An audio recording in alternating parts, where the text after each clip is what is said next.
আসসালামু আলাইকুম everyone, welcome to my page. কেমন আছেন সবাই? আশা করছি সবাই অনেক ভালো আছেন। আমরাও আলহামদুলিল্লাহ ভালো আছি। আজকের ভিডিওটা হচ্ছে অনেক দিন আগের ভিডিও, ঈদের দিনের ভিডিও ছিল। তো আমার ভিডিওটি আপলোড করতে অনেকটা সময় লেগে গেল, তো প্লিজ সবাই ক্ষমা সুন্দর দৃষ্টিতে দেখবেন। এখানে চাঁদ রাতের দিন সব শুকনো বাজারগুলো আপনাদের ভাইয়াকে লিস্ট দিয়েছিলাম, তো ওগুলো সব এনে দিয়েছিল আমাকে। তারপর ঈদের দিন সকাল সকাল যেহেতু রান্নাটা বসাতে হবে, তো আমি কিন্তু আগের দিনই একদম সব কিছু রেডি করে রেখেছিলাম যাতে সকাল সকাল রান্না করতে কোনো ধরনের কোনো ঝামেলা না হয়। তো এখানে 3.5 কেজির মতো গরুর মাংস নিয়ে নিয়েছি। তো গরুর মাংসগুলোকে রান্না করব ঈদের দিন সকালবেলা উঠে, তাই ওগুলোকে সুন্দরভাবে ধুয়ে কেটে একদম রেডি করে রেখেছি। আর এই যে ঈদের দিন সকালের জন্য একটি দেশি মুরগি নিয়েছি, তো এই দেশি মুরগিটাকে ঝাল ঝাল করে রান্না করব। আর এইখানে হচ্ছে যে রোস্টের জন্য মুরগিগুলো আছে সেগুলোকে আমাদের যে হেল্পিং হ্যান্ড সে কেটে নিচ্ছে। ঈদের দিন সকালবেলার যে কাজগুলো ছিল সেগুলোকে আমি সুন্দরভাবে সব আগে থেকে গুছিয়ে নিয়ে তারপর আমি এখন ডেজার্ট তৈরি করতে বসে পড়লাম। প্রথমে আমি পুডিংটাকে বসিয়ে দিব। যেহেতু পুডিংটা হতে অনেকটা সময় লাগে, তাই হচ্ছে আমি আগে ভালো মতো গরুর দুধটাকে জাল করে নিয়েছি। গুঁড়া দুধ এবং কনডেন্সড মিল্কও আমি দিয়েছি। তারপরে আমি এখানে ডিমগুলো ফেটে নিয়েছি। তারপরে গরুর দুধটাকে একদম ঠান্ডা করে ডিমগুলোকেও দিয়ে দিব, একদম মিক্সড করে ফেলবো। ক্যারামেলটাও তৈরি করে নিব। আজকে হচ্ছে আমি একটু ভিন্ন ধরনের করে ক্যারামেলটা তৈরি করেছি। উপরে হচ্ছে আমি একটু ডেকোরেশনের জন্য কিশমিশগুলো দিয়েছি, আর কিশমিশের কারণে কিন্তু পুডিংটাকে দেখতে এতটা সুন্দর লাগে। তারপর চুলায় হচ্ছে আমি পানিটাকে বসিয়ে দিয়েছিলাম। পানিটাকে ভালোভাবে হচ্ছে গরম করে এর মধ্যে স্ট্যান্ড দিয়ে আমি হচ্ছে যে পুডিংটা মিক্সড করা ছিল সেটা বসিয়ে দিলাম।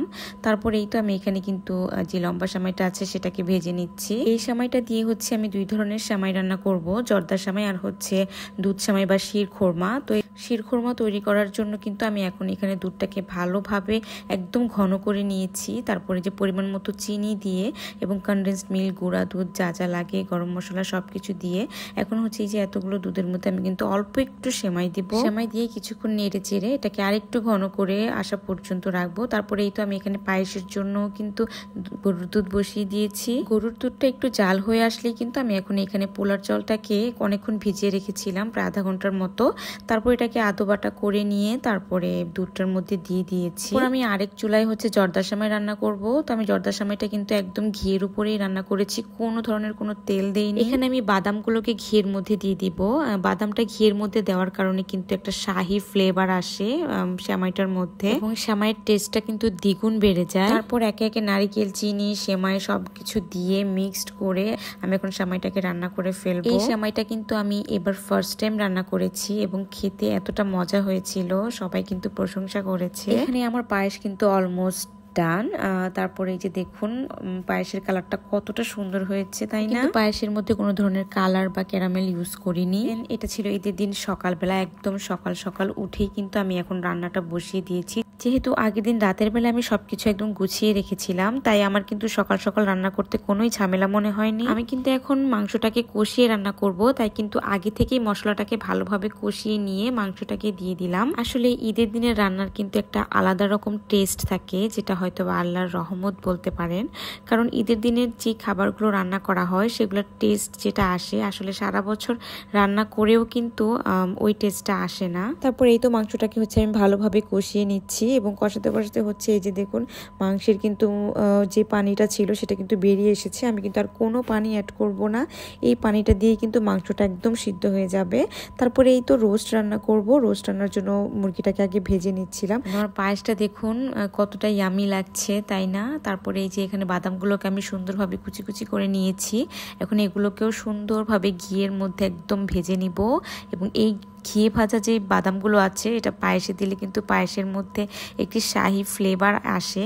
এখন আমি এই যে সবগুলোকে উপরে ছড়িয়ে দিচ্ছি। প্রথমে চামচ দিয়ে দেওয়ার ট্রাই করছিলাম, তারপরে দেখলাম যে হাত দিয়ে খুব সুন্দরভাবে দেওয়া যায়। দেন এই যে আমার পুডিং এর ফাইনাল লুক, দেখতে অনেক ইয়ামি এবং খেতেও কিন্তু অনেক ইয়ামি ছিল।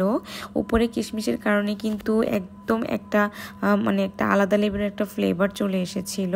তারপরে এই তো আমি এখানে সবকিছু গুছিয়ে নিয়েছি। আপনাদের ভাইয়া নামাজ পড়ে আসার আগে আগে কিন্তু আমি একদম টেবিলের মধ্যে সব সবগুলো ডেজার্ট সুন্দরভাবে সাজিয়ে রেডি করে রেখেছি, যাতে এসেই সে একটু মিষ্টি মুখ করতে পারে। আমার সবগুলো খাবারই কিন্তু আলহামদুলিল্লাহ অনেক মজা হয়েছিল। তারপরে এই তো আমি এখানে চটপটি বসিয়ে দিয়েছি। এখানে আমি ছোট ছোট করে আলুটাকে কিউব করে কেটে চটপটির মধ্যে দিয়ে দিয়েছিলাম এবং একটা আস্ত আলুও দিয়েছিলাম। এবং এই যে আলুটাকে হচ্ছে আমি কিন্তু একদম ম্যাশড করে ফেলবো, একদম ভালোভাবে সিদ্ধ করে দেন ওইটার মধ্যেই কিন্তু আমি এখন আলুটাকে এই যে দেখুন ম্যাশড করে ফেলছি। এতে চটপটির টেস্টটা কিন্তু বেড়ে যায়। তারপরে এই তো এখানে আমি ডিমগুলোকে সুন্দরভাবে কেটে নিয়েছি, টক রেডি করে রেখেছি যাতে যখন যে খায় সে নিয়ে নিয়ে খেতে পারে। তারপরে এই তো এখানে আমি পিঠাও ভেজে নিচ্ছি। পিঠাগুলোকে ভালোভাবে ভেজে নিয়ে এগুলোকে হচ্ছে আমি এখন চিনির শিরার মধ্যে ডুবিয়ে দেন তুলে ফেলবো। পিঠাগুলোকে কিন্তু ডাবল ফ্রাই করতে হয়, তাহলে কিন্তু বেশি মুচমুচে হয়ে থাকে। তো এটা ছিল হচ্ছে আমার ঈদের দিনের কিছু ছোট ছোট মুহূর্তগুলো রান্নার আপনাদের সাথে শেয়ার করলাম। তো আশা করছি আপনাদের কাছে ভালো লাগবে। তো আজকের মতো এই পর্যন্তই। আল্লাহ হাফেজ।